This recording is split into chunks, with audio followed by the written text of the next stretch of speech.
Masud BNP চেয়ারপারসনের উপদেষ্টা ফজলুর রহমান আপনাদের দলের প্রতি উদ্দেশ্য করে বলেছেন 10 লাখ লোকের মিটিং করছে 100 কোটি টাকা খরচ করছে আপনি যদি বলেছেন 25 লাখের মতো লোক হয়েছে বাপের বাটা হইলে ভোটে আর ভোট কর ভোটের বেলায় গলা চিপা দেশ কেন ভোটের বেলায় গলা চিপা দেন কেন এই প্রশ্নের উত্তর কি এই প্রশ্নের উত্তর হচ্ছে যে বাংলাদেশ জামাত ইসলামী জনগণের দল তো আমরা জনগণের সাথে থেকে কথা বলি আমরা আজকে এই দলে আছি কালকে ওই দলে আছি দল চেঞ্জ করে আমার এমপি হওয়াটাই টার্গেট অথবা মানুষকে ফোকাস করাটাই টার্গেট তো সেই টার্গেট তো আর জামাত ইসলামী না জামাত ইসলামী টার্গেট হচ্ছে জনগণের কল্যাণে দেশকে নিয়ে কাজ করা উনি যে এলাকা থেকে কথা বলেন সেই এলাকা থেকে আমি অনেক প্রতিবাদ দেখেছি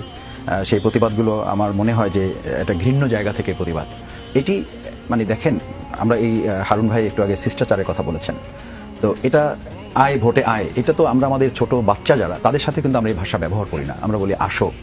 ঠিক আছে তো এই জিনিসগুলো এখনকার এই রাজনীতিতে এটা চলে না এটা যে করবে সে ওই আরেকটা ফ্যাসিস্টের আচরণে পড়বে এবং তাকে ওরকম একটা পরিণতি বা তার চেয়ে ভয়ঙ্কর পরিণতিতে কিন্তু যেতে হবে এটা যদি শফিকুল ইসলাম মাসুদ করে একেবারে আমি আপনাকে বলে রাখলাম এই রেকর্ডে থাকলো আজকে যদি শফিকুল ইসলাম মাসুদ করে যদি জামাত ইসলামী করে তাকেও ওই একই পরিণতি বহন করতে হবে সুতরাং আমি বলছি যে জামাত ইসলামী 100 কোটি কেন জামাত ইসলামী 1000 কোটি টাকা ব্যবহার করার সক্ষমতা রাখে কেন রাখে জামাত ইসলামীর এই পকেট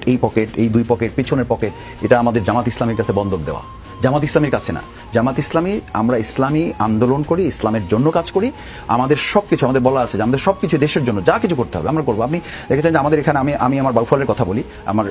কনস্টিটিউশন হচ্ছে বাউফলে সেখান থেকে আমার কয়েক হাজার লোক এসছে লঞ্চ করে একেবারে ঈদের মতো উৎসব করে এসছে আমি আমার যেহেতু যে আগে বললাম যে আমার মঞ্চের দায়িত্ব লাইটের দায়িত্ব ডেকোরেশনের দায়িত্ব সাউন্ডের দায়িত্ব তো এই সব দায়িত্বের কারণে আমি আসলে একবারও খোঁজ নিতে পারিনি শুধু রওনা যখন দিয়েছে আমি তখন তো আমি এটা বলছি যে আমার একজন লোকের কিন্তু কোনো দায়িত্ব নিতে হয় নাই একজন লোকের দায়িত্ব নিতে হয় না কেন এবং যারা এসছে আপনাদের মিডিয়ার মধ্যে দেখানো হয়েছে যে একজন বৃদ্ধ মানুষ আমাদের সম্মানিত সিটিজেন তিনি তার পকেট থেকে বের করে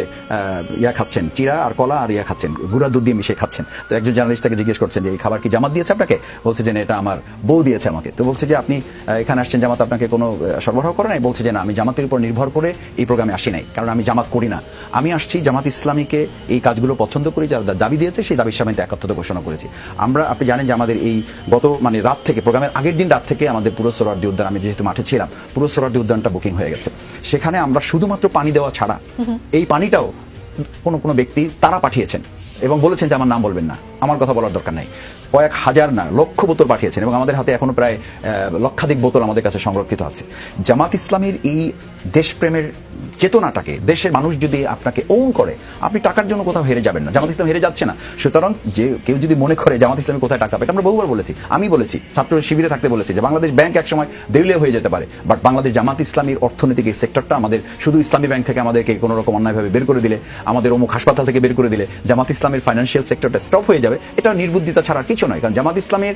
প্রত্যেক কর্মী ত্যাগের রাজনীতিতে বিশ্বাস করে সেখানে ভোগ করতে আসে না সেখানে বিরিয়ানি প্যাকেট খাইতে আসে না বরং সে যেটা নিয়ে আসে সাথে করে সেটা যেন আরেকজনকে শেয়ার করে খাওয়ালে তার সওয়াব হবে মানবিকতা হবে এটাই তার কল্যাণের কাজ এই কাজটার ট্রেনিং তো আমাদের একদম যখন স্টার্টিং লেভেল থেকে আমরা কাজ করি তখন থেকে তার মধ্যে প্রমোটিংটা করা